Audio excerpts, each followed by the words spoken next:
I was watching Channel 5 News the other day. I hope you guys are familiar with it. It's what All Gas No Brakes is now that he's on his own and doing his own thing. Really funny stuff. And he was interviewing somebody that had one of those giant flags, and they were like, yeah, this is a 3-banger.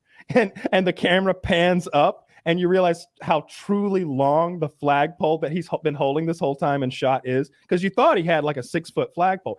It's at least 15 or 20, and he had 3 flags, one on top of the other. That the camera pans up, and he's just like, yeah, this is a 3-banger, and he's got like the American flag, and then like maybe like don't tread on me, and don't tread on me, and then like the Trump flag, and it's great. Channel 5 News is pretty fucking funny. That guy, I haven't seen that yet. Well, you've seen All Gas No Brakes, right? Yeah, he's funny. Yeah, it's his own thing, and he's traveling mostly to political stuff, but then he goes to like anything that is sure to like have weirdos that like I saw like a spring break video he did that was very funny. He just goes to like anywhere where a bunch of people are going to be. Yeah, you put a mic in front of people's faces and they say some crazy, like the drunk guy was like, what's the coolest thing you've done lately? He's like, well, she let me eat her ass like 8 times this week. And she's like, what the fuck, dude? Like, that's clearly not denial. That's clearly not boyfriend, girlfriend. They just happen to be on the same trip. And he's like, yeah, you can eat my ass. and now everyone knows. He just put it on a YouTube video with 1 million views.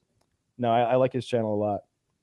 That's what I've been watching most of lately is Channel 5 News and a bunch of poker shit. Like, there's huge segments of people out there that think the entire music industry is satanic cults, the entire entertainment business, entire politics, everything is based satanic. All right, I mean, some of those things you just mentioned are clearly part of it. I'd go so far as to say all of them. I mean, look. I mean, it's just such an easy person to blame. You know what? Sometimes something is so stupid, I can like tell it's stupid from the outside, so I don't look into it. And QAnon was one of those things. Like right from the beginning, I was just like, I don't care. I'm not looking further than just knowing that name. Yeah. Oh no. I watching that Channel 5 shit, they started talking about QAnon and like what those people actually believe. And then they had like Michael Flynn, you know, the guy that used to work for Trump. Like he had like this speaking thing in Texas. And they're interviewing Michael Flynn somehow. And they're like, what do you think about QAnon? He's like, oh, I don't know what any of that is. People talk about that Q thing. And I'll be honest, I don't know what it is. You know, I'm here for good old fashioned conservative values and blah, blah, blah.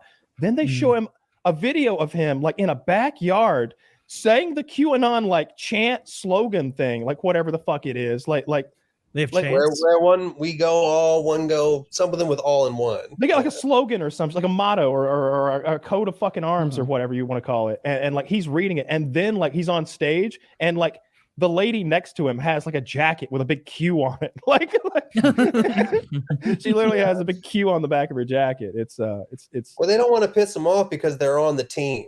You know what I mean? Yeah, they don't want to lose any perspective. They're in a weird part that's a weird segment of the team, but they're on the team.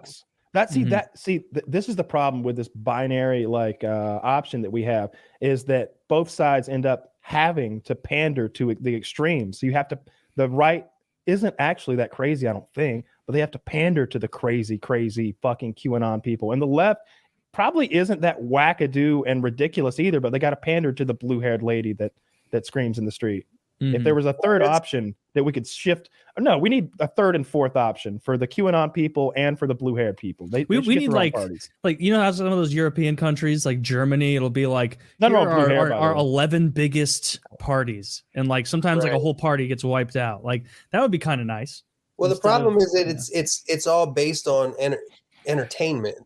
So of course the people with the wacky shit are going to be the people that we pay attention to the most. The lady, what's her name? Lauren Boebert and Marjorie Green. You know what I mean? We're going to pay attention to them more than whatever senator just is a little bit conservative. You know what I mean? Like he's not saying anything that's newsworthy, where she's doing something crazy. It's like we pay attention to them for the same reason we pay attention to Kanye or Kim Kardashian or whatever. You know, it's Trump kind of ushered even more of that in, this mixture of reality TV being politics. It's been like that before him. You know what I mean? But still, it's like we pay attention more to the far ends of it now instead of the boring center, you know.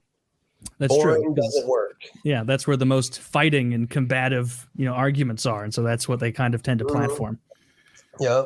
No one wants to be like to watch like a panel where it's like, I think your prospective corporate tax is 0.7% too high. He's like, well, I think your prospective corporate tax is 0.7% too low, my friend. It's like, no one's gonna watch that. It's like the Tim Duncan of politics. You know what I mean? But that's the right person, right? The boring guy. Tim Duncan was a boring basketball player that nobody liked because he didn't have any flair, but he always scored a lot of points just being in the middle and playing won championships. Fundamental basketball. You know what I mean? Yeah, the edges are where the entertainment is, right? And the entertainment is how the news companies are businesses. That's what's up. Yep. So it's not going to stop. It's just I don't have a solution for it. We're clearly going down this route. I mean, in the next 10 years, The Rock will be a serious candidate for president.